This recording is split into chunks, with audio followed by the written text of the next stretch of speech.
If you're listening on C-SPAN Radio 90.1 FM here in Washington, nationwide XM Channel 132, and to our XM POTUS listeners on Channel 130, our guest is Maria Fries. Our topic, expanding Medicare, the proposal put forth by Senate Democrats last week, the cost estimate out this week, we're told. And we'll go to Alan next from Mableton, Georgia. Good morning. Good morning, and thank you for taking my call. Certainly. Because I do have right to free speech, but I'm not entitled to a forum for it, so I appreciate it. And with that said, I have a right to gun ownership, but I'm not entitled to be issued one. Therefore, I may have a right to health care, but that is not to be equated with an entitlement to it. And I think that's the line that has been blurred grossly by the people on the left. Thank you, Alan. More of a comment, not a question? Yes, more of a comment, not a question. We'll go to Marilyn next in Billings, Montana. Good morning, Marilyn. Hi there.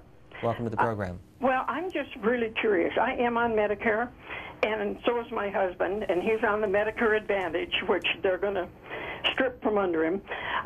My question is, how in God's name, with Medicare next to in the sewer, are they going to add 55-year-olds to 64 onto this Medicare program that are going to be in the worst of health? It'll be like the Hawaiian insurance for kids in Hawaii. People that could afford to have their children insured under their employment took the kids off from their employment insurance, put them on the freebie, and the program sunk. They had to pull it. And I just need to know how they're going to take 500 and some billion away from Medicare, add all these people on there, and still think it's going to function. And as for Glenn Beck, those that are bad-mouthing him have never heard him. They're hardcore Democrats.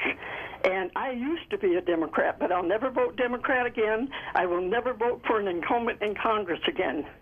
Their whole aim is to get us, and they're doing a good job.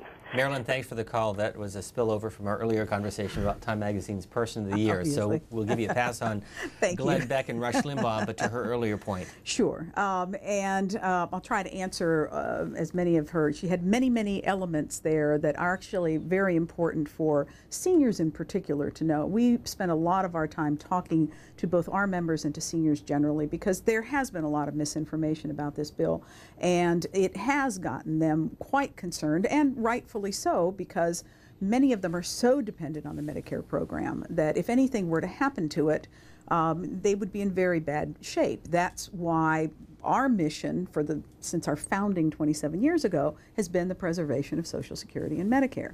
We would not support a bill that we thought was going to hurt the Medicare program.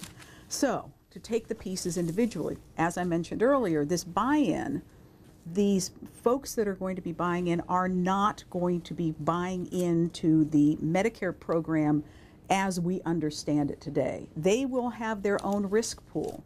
What that means is if they're sicker than the overall Medicare population, they will divide their costs within their own little subpopulation of people who are under age 65. And their premiums and their costs will be based on their own health experiences. There won't be any spillover to Medicare. So Medicare should not be impacted at all because these premiums and costs will be completely set at different levels of experience based on the health of the population that's in there. But I want to go back to one other point that we talked about earlier, and this is outlined this past week in the Wall Street Journal. Again, the potential losses for doctors and healthcare providers, because the Wall Street Journal reports that last year the Mayo Clinic lost $840 million in treating Medicare patients. First of all, where do they come up with that number? Do you agree with that number? And could this snowball if Medicare is expanded 55 to 64? Well, I don't know where they came up with that number, and I cannot imagine that the providers hospitals and other providers are in the business of providing health care and making money. And so they would not be taking Medicare patients even today if they were on a regular basis losing significant amounts of money every time they saw a Medicare patient. There clearly is a value that they get out of the Medicare system that allows them to continue providing coverage. I'm not sure why that would appear different in the Mayo Clinic as opposed to any other provider. And again, as for the buy-in, their costs are going to be set at their experience, and therefore there shouldn't be any impact or spillover into the existing Medicare program. There's no reason why there should be any connection there at all. For Maria Fries, Sandy is joining us from Hollywood, Florida. Good morning. Hi. Thank you for taking my call.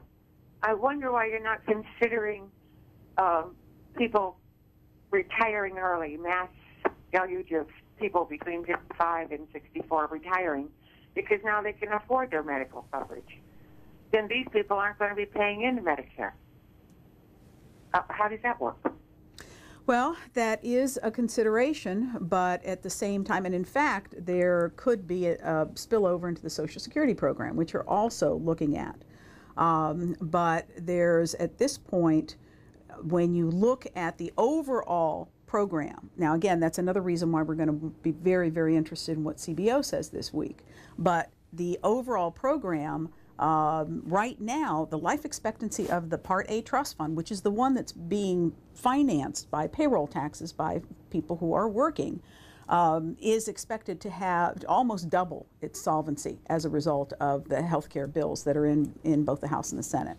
And so whatever the numbers, however they shake out, the overall impact on the Medicare trust funds of the last numbers we saw were good, because you got another 5 or more years of solvency out of the Medicare trust fund, which is currently expected to be able to pay full benefits, full costs of coverage, only for about another 7 years. After that, it's only going to have enough income coming in to pay about half of seniors' health care costs. So getting that extended by another 5 or more years is a good outcome for seniors, because one way or another, that can't be allowed to continue. It's going to have to be fixed somehow. So how do you think Congress will react to this Democratic proposal? Well, so far there seems to be a more favorable reaction than I would have expected, which is what leads me to believe that it's going to be a very segregated program in terms of its impacts on the overall Medicare program. That also is why it leads me to believe that they're not going to use the standard Medicare reimbursement rates, or else you wouldn't have as much sort of favorable buzz about it as there has been. Again, we don't know the details, so I'm only speculating. And we will learn more this week, but Maria Fries, the policy director with the National Committee to Preserve Social Security and Medicare, we'll have you come back and talk about Social Security next time. We're happy to do it always. Thanks for being with us. Thank you.